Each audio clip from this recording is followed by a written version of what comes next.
Nama lengkap Syekh Abdur Rauf Singkel adalah Syekh Aminuddin Abdur Rauf bin Ali Al-Jawi Sumal Fansuri As-Singkili, sufi besar asal Aceh yang pertama kali membawa dan mengembangkan tarekat Syatariyah di Nusantara. Beliau adalah seorang Melayu dari Fansur, Singkel di wilayah pantai barat Laut Aceh, Sumatera. Syekh Abdur Rauf Singkel lahir pada tahun 1024 H, 1615 M. Syekh Abdur Rauf As-Singkil dikenal juga dengan gelar Tengku Syekh Kuala. Ayahnya adalah orang Arab yang bernama Syekh Ali, yaitu seorang Arab, Persia, yang datang ke Samudera Pasai pada akhir abad ke-13 yang kemudian menetap di Fansur, Barus, sebuah kota pelabuhan tua di pantai barat. Syekh Abdur Rauf Singkel wafat sekitar 1150 H, 1693 M. Dimakamkan di samping makam Tengku Anjong yang dianggap paling keramat di Aceh, dekat Kuala Sungai Aceh. Hingga kini makamnya ditempatkan sebagai ziarah bagi kalangan masyarakat, baik dari Aceh maupun di luar Aceh. Berkat kemasyhurannya nama Syekh Abdur Rauf Singkel diabadikan menjadi nama di perguruan tinggi Aceh, yaitu Universitas Syai Kuala. Pendidikan agamanya didapat pertama dari ayahnya sendiri di Dayah, madrasah, kemudian melanjutkan pendidikan di Barus yang dipimpin oleh Syekh Hamzah Fansuri. Di antara ilmu yang dipelajari adalah ilmu agama, sejarah, mantik, filsafat, sastra hingga bahasa Parsi. Perjalanan keilmuannya selanjutnya dilanjutkan di wilayah Timur Tengah seperti Mesir dan Makkah. Di kawasan ini Syekh Abdur Rauf belajar pada Muhammad Al-Babili, Mesir, Muhammad Al-Barzanji, Antolia. Di Mekah sendiri, Syekh Abdur Rauf bermukim selama kurang lebih 19 tahun untuk mendalami ilmu agama. Nama Syekh Abdur Rauf As-Singkili juga sangat lekat dengan tarekat Syatariyah. Terkait dengan tarekat ini, Syekh Abdur Rauf adalah orang pertama yang memperkenalkannya di Indonesia, mulai dari Aceh sendiri, Sumatera pada umumnya, hingga ke wilayah Cirebon, Jawa Barat. Beberapa pengkaji bahkan menyebutkan bahwa seluruh silsilah tarekat Syatariyah di Nusantara akan berujung kepada Syekh Abdur Rauf As-Singkili.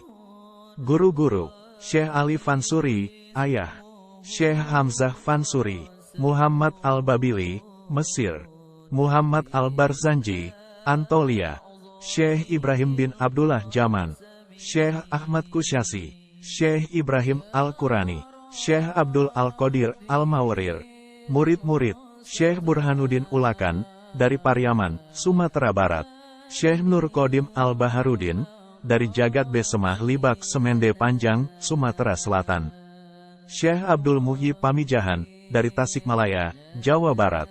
Beliau diperkirakan kembali ke Aceh sekitar tahun 1083 H, 1662 M dan mengajarkan serta mengembangkan tarekat Syatariyah yang diperolehnya. Kemasyhuran Syekh Abdur Rauf Singkel selain di bidang tasawuf juga di bidang fikih.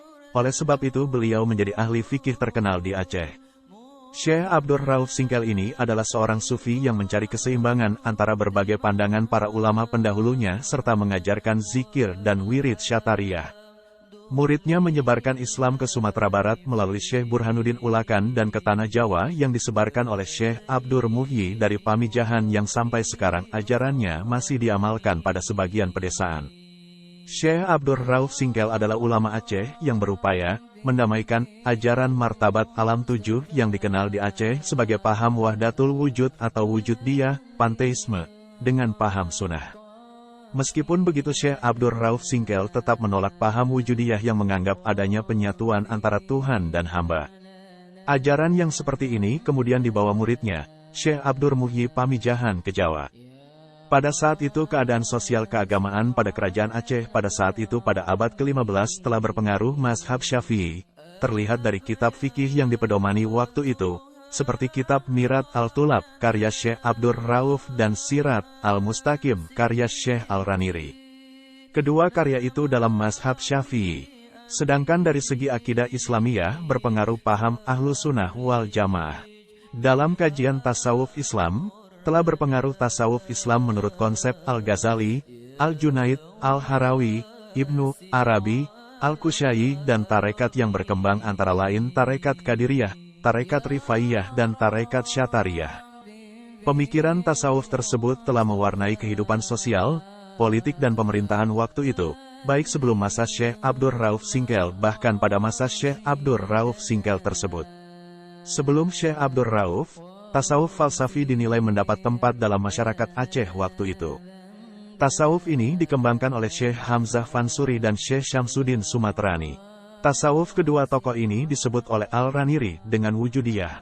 Masalah wujudiyah ini akhirnya menjadi masalah yang diperdebatkan, diperselisihkan dan diharamkan oleh Syekh Nuruddin Al-Raniri. Perkembangan politik di Kesultanan Aceh selama masa Syekh Abdur Rauf mempunyai ciri yang paling menarik. Pada periode tersebut kesultanan diperintah oleh 4 orang perempuan, sultanah, berturut-turut sampai akhir abad ke-17. Sultanah pertama adalah Safiat al-Din, tahun 1673 sampai tahun 1678, kemudian digantikan oleh Zakiyat al-Din, tahun 1678 sampai tahun 1688, dan terakhir adalah Sultan Kalamat al-Din, tahun 1688 sampai tahun 1699. Rentang masa pemerintahan keempat sultanah tersebut menimbulkan tanda tanya bagi masyarakat Aceh, bahkan menjadi masalah yang tidak terpecahkan, apakah diperbolehkan seorang wanita sebagai penguasa dalam hukum Islam. Sebagai seorang kadi, Syekh Abdur Rauf bertanggung jawab terhadap persoalan-persoalan yang meresahkan masyarakat tersebut. Lewat karyanya mengenai fikih muamalat yang berjudul Mirat al-Tulab fi Fasil, Al-Marifat, Al-Ahkam, Al-Syairiyat li Al-Malik Al-Waha, beliau berusaha menunjukkan kepada kaum muslimin bahwa doktrin-doktrin hukum Islam tidak terdapat pada ibadah saja. Akan tetapi tampaknya Syekh Abdur Rauf sengaja tidak menjawab secara jelas mengenai boleh tidaknya seorang wanita menjadi penguasa. Karena itulah beliau kemudian dituduh mengkompromikan integrasi keintelektualannya, bukan hanya dengan menerima pemerintahan seorang wanita tetapi juga tidak memecahkan masalah tersebut secara layak, atau boleh jadi ini merupakan tindakan politiknya karena beliau telah mendapat perlindungan dari para sultanah tersebut. Selain sebagai penulis yang produktif, Syekh Abdur Rauf As-Singkili dipercayakan sebagai mufti kerajaan Aceh pada masanya. Pengaruhnya sangat besar dalam mengembangkan Islam di Aceh dan meredam gejolak politik di kerajaan tersebut. Salah satu kebijakan populis pada abad pertengahan adalah restunya terhadap kepemerintahan ratu-ratu di Aceh. Syekh Abdur Rauf Singkel merupakan sosok pemikir dan ulama terkenal. Beliau telah menciptakan karya-karya sastra yang merupakan kekayaan intelektual Muslim Indonesia yang sangat berharga. Karya-karyanya yang berbentuk suluk dari karya pemikir ulama Islam terdahulu sampai saat ini. Naskah aslinya yang berupa manuskrip atau tulisan tangan asli masih ada pada perpustakaan-perpustakaan perguruan tinggi di Belanda. Di perpustakaan-perpustakaan tersebut, orang akan dapat menemukan dan mengkaji berbagai pemikiran yang tersimpan dalam koleksi karya-karya pemikir dan ulama Islam Nusantara zaman dahulu. Tulisan tersebut ada yang tertulis dalam huruf Jawi, Arab Melayu, dan bahasa Arab. Syekh Abdur Rauf Singkel memiliki sekitar 36 karya tertulis yang terdiri dari 1 kitab tafsir, 2 kitab hadits, 10 kitab fikih dan 23 kitab tasawuf. Adapun kitab-kitab karya Syekh Abdur Rauf adalah sebagai berikut. Karya bidang fikih, Mirah al-Tulab fi Tasil Marifah al-Ahkam, Al-Syariyah, Al-Malik Al-Wahab, cermin penuntut ilmu untuk memudahkan mengetahui hukum-hukum syara, Tuhan, bahasa Melayu. Bayan al-Arkan, penjelasan rukun-rukun, bahasa Melayu. Bidayah al-Baligah, permulaan yang sempurna, bahasa Melayu.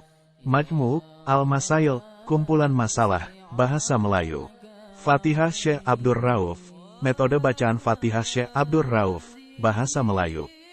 Tanbih al-Milfi Tahqiq Kalam An-Nawafil, peringatan bagi orang yang mentahqiqkan kalam sholat sunnah, bahasa Melayu. Sebuah uraian mengenai sholat, bahasa Melayu. Wasyiyah, tentang wasiat-wasiat Syekh Abdur Rauf kepada murid-muridnya, bahasa Melayu. Doa yang diajukan oleh Syekh Abdur Rauf Kuala Aceh, bahasa Melayu. Sakaratul Maut, tentang hal-hal yang dialami oleh manusia menjelang ajalnya, bahasa Melayu.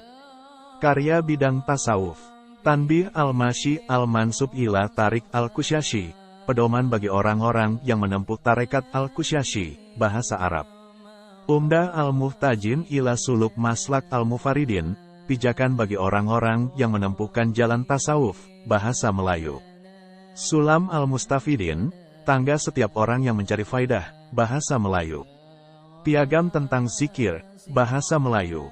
Kifayah al-Muhtajin ila Nashrab al-Muwahidin, al-Kailin bi Wahdah al-Wujud, bekal bagi orang yang membutuhkan minuman ahli tauhid penganut wahdatul wujud, bahasa Melayu. Bayan Agmat al-Masail wa al-Sifat al-Wajibah li Rab al-Ard wa al-Samawat, penjelasan tentang masalah-masalah tersembunyi dan sifat-sifat wajib bagi Tuhan penguasa langit dan bumi, bahasa Melayu. Bayan Tajali, penjelasan tajalu, bahasa Melayu.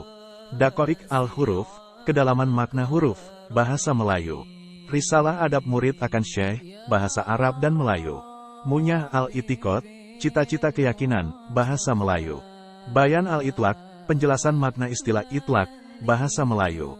Risalah Ayan Tasabitah, penjelasan tentang Ayan Sabitah, bahasa Melayu. Risalah Jalan Marifatullah, karangan tentang jalan menuju marifah kepada Allah, bahasa Melayu.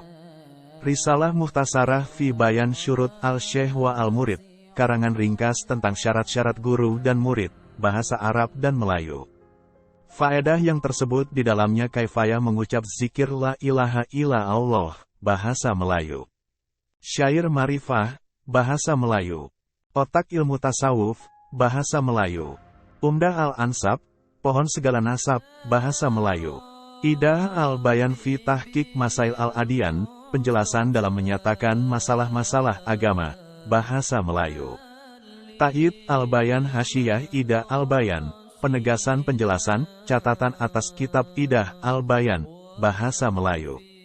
Lub al-Kasif wa al-Bayan 5 Yaruhu al-Muhtadar bi al-Iyan, hakikat penyingkapan dan penjelasan atas apa yang dilihat secara terang-terangan, bahasa Melayu. Risalah Simpan, membahas aspek-aspek solat yang secara mistis, bahasa Melayu.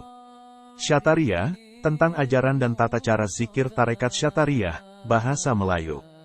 Karya bidang tafsir Al-Quran, karya Syekh Abdur Rauf Singkel dalam bidang tafsir Al-Quran berjumlah 1 kitab tafsir, yaitu Turuman Al-Mustafid bi Al-Jawi, yang merupakan tafsir pertama di dunia Islam dalam bahasa Melayu. Karya bidang hadits, Syar Latif Arbin Hadisan li Al-Imam An-Nawawi, penjelasan terperinci atas kitab 40 karangan Imam An-Nawawi, bahasa Melayu. Al-Mawis Al-Badiyah, petua-petua berharga, bahasa Melayu. Bila dilihat dari karya-karya Syekh Abdur Rauf Singkel menunjukkan bahwa beliau cenderung mengajarkan dan mengembangkan tarekat. Tarekat yang dianutnya adalah tarekat Syatariyah yang dipelajarinya dari Ahmad Al-Kusyashi dari Madinah. Tarekat Syatariyah ini agak dikenal oleh masyarakat di Pulau Jawa.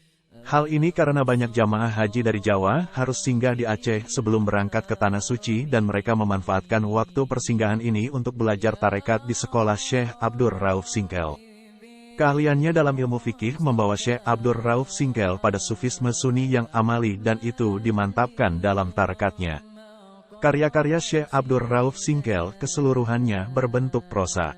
Terdapat 1 karya dalam puisi, yaitu Syair Marifah yang salah satu naskahnya disalin di Bukit Tinggi tahun 1859 H. Syair itu mengemukakan tentang 4 komponen itu. 4 komponen agama inilah yang akan menemukan seseorang disebut sebagai insan kamil, manusia sempurna. Hal menunjukkan bahwa Syekh Abdur Rauf Singkel dapat dikatakan sebagai penerus yang sesungguhnya dari tradisi penulisan syair religius mistik yang sebelumnya telah dirintis oleh Syekh Hamzah Fansuri.